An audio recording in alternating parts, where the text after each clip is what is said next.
Anne of Green Gables by Lucy Maud Montgomery. Chapter 12. A Solemn Vow and Promise. It was not until the next Friday that Marilla heard the story of the flower-wreathed hat. She came home from Mrs. Lynde's and called Anne to account. "Anne, Mrs. Rachel says you went to church last Sunday with your hat rigged out ridiculous with roses and buttercups. What on earth put you up to such a caper? A pretty-looking object you must have been." "Oh, I know pink and yellow aren't becoming to me," began Anne. "Becoming? Fiddlesticks! It was putting flowers on your hat at all, no matter what color they were, that was ridiculous. You are the most aggravating child." "I don't see why it's any more ridiculous to wear flowers on your hat than on your dress," protested Anne. "Lots of little girls there had bouquets pinned on their dresses. What's the difference?" Marilla was not to be drawn from the safe concrete into dubious paths of the abstract. "Don't answer me back like that, Anne. It was very silly of you to do such a thing. Never let me catch you at such a trick again. Mrs. Rachel said she thought you would sink through the floor when you came in all rigged out like that. She couldn't get near enough to tell you to take them off till it was too late. She says people talked about it something dreadful. Of course they would think I had no better sense than to let you go decked out like that." "Oh, I'm so sorry," said Anne, tears welling into her eyes. "I never thought you'd mind. The roses and buttercups were so sweet and pretty, I thought they'd look lovely on my hat. Lots of the little girls had artificial flowers on their hats. I'm afraid I'm going to be a dreadful trial to you. Maybe you'd better send me back to the asylum. That would be terrible. I don't think I could endure it. Most likely I would go into consumption. I'm so thin as it is, you see. But that would be better than being a trial to you." "Nonsense," said Marilla, vexed at herself for having made the child cry. "I don't want to send you back to the asylum, I'm sure. All I want is that you should behave like other little girls and not make yourself ridiculous. Don't cry any more. I've got some news for you. Diana Barry came home this afternoon. I'm going up to see if I can borrow a skirt pattern from Mrs. Barry, and if you like, you can come with me and get acquainted with Diana." Anne rose to her feet with clasped hands, the tears still glistening on her cheeks. The dish towel she had been hemming slipped unheeded to the floor.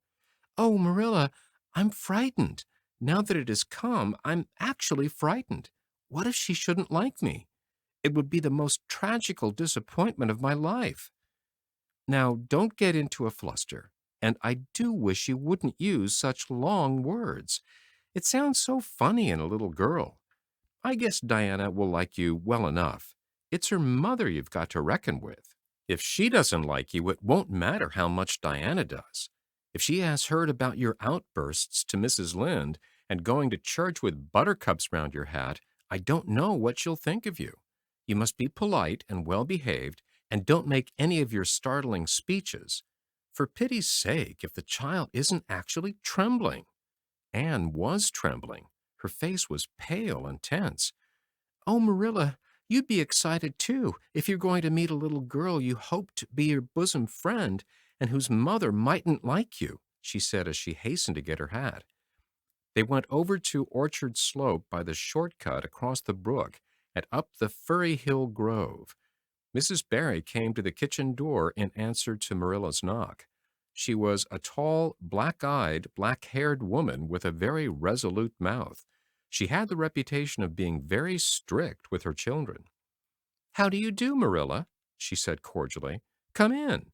And this is the little girl you have adopted, I suppose."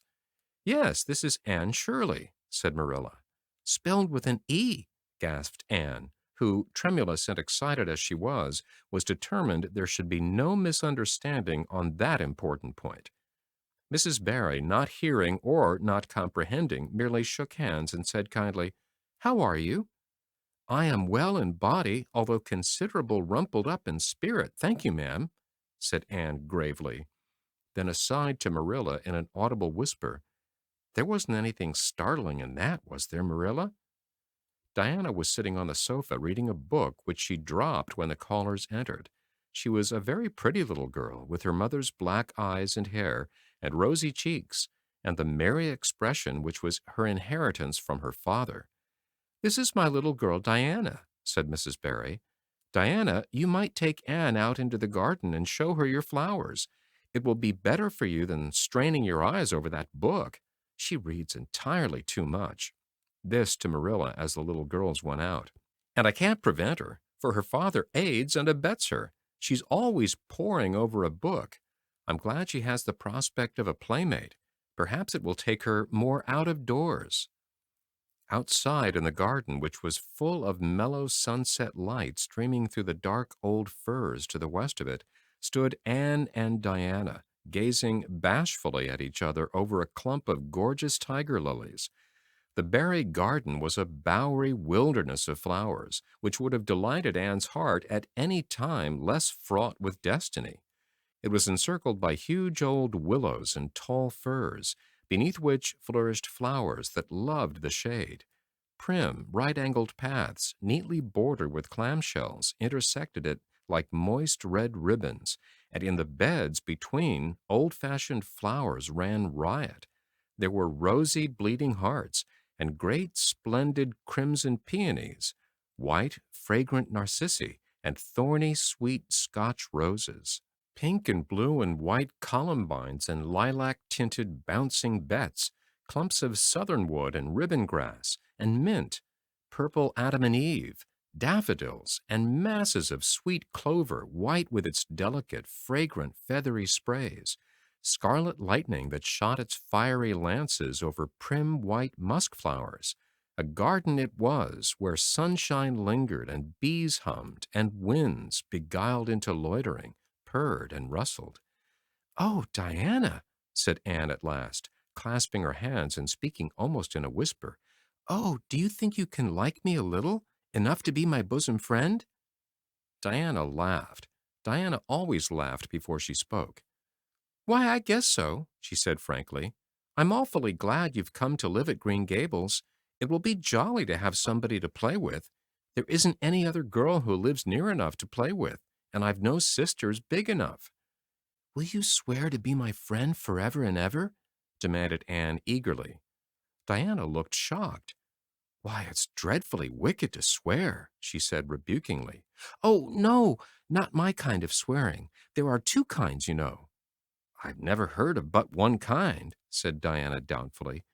"There really is another. Oh, it isn't wicked at all. It just means vowing and promising solemnly."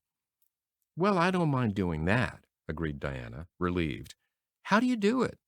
"We must join hands, so," said Anne gravely. "It ought to be over running water. We'll just imagine this path is running water. I'll repeat the oath first. I solemnly swear to be faithful to my bosom friend, Diana Barry, as long as the sun and moon shall endure. Now you say it and put my name in." Diane repeated the oath with a laugh fore and aft. Then she said, "You're a queer girl, Anne. I heard before that you were queer, but I believe I'm going to like you real well." When Marilla and Anne went home, Diana went with them as far as the log bridge. The two little girls walked with their arms about each other. At the brook they parted with many promises to spend the next afternoon together. "Well, did you find Diana a kindred spirit?" asked Marilla as they went up through the garden of Green Gables. "Oh, yes," sighed Anne, blissfully unconscious of any sarcasm on Marilla's part. "Oh, Marilla, I'm the happiest girl on Prince Edward Island this very moment. I assure you I'll say my prayers with a right good will tonight. Diana and I are going to build a playhouse in Mr. William Bell's birch grove tomorrow. Can I have those broken pieces of china that are out in the woodshed? Diana's birthday is in February and mine is in March. Don't you think that is a very strange coincidence? Diana is going to lend me a book to read. She says it's perfectly splendid and tremendously exciting. She's going to show me a place back in the woods where rice lilies grow. Don't you think Diana has got very soulful eyes? I wish I had soulful eyes. Diana is going to teach me to sing a song called Nellie in the Hazel Dell. She's going to give me a picture to put up in my room. It's a perfectly beautiful picture, she says. A lovely lady in a pale blue silk dress. A sewing machine agent gave it to her. I wish I had something to give Diana. I'm an inch taller than Diana, but she is ever so much fatter.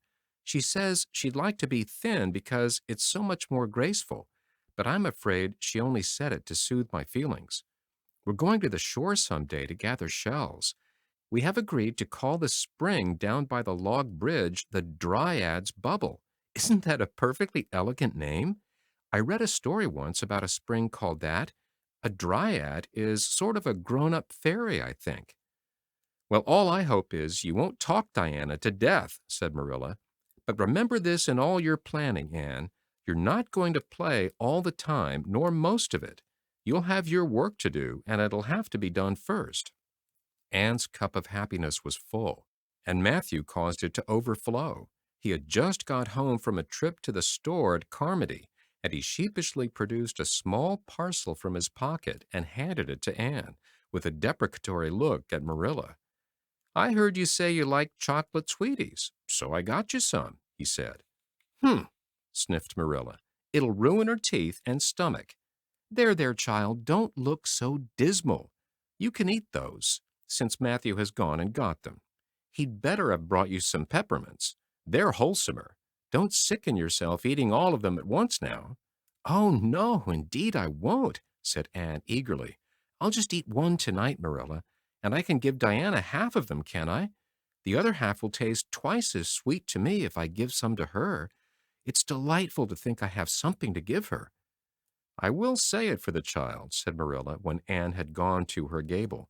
She isn't stingy. I'm glad, for of all faults, I detest stinginess in a child. Dear me, it's only 3 weeks since she came, and it seems as if she's been here always. I can't imagine the place without her. Now don't be looking, I told you so, Matthew. That's bad enough in a woman, but it isn't to be endured in a man. I'm perfectly willing to own up that I'm glad I consented to keep the child and that I'm getting fond of her. But don't you rub it in, Matthew Cuthbert.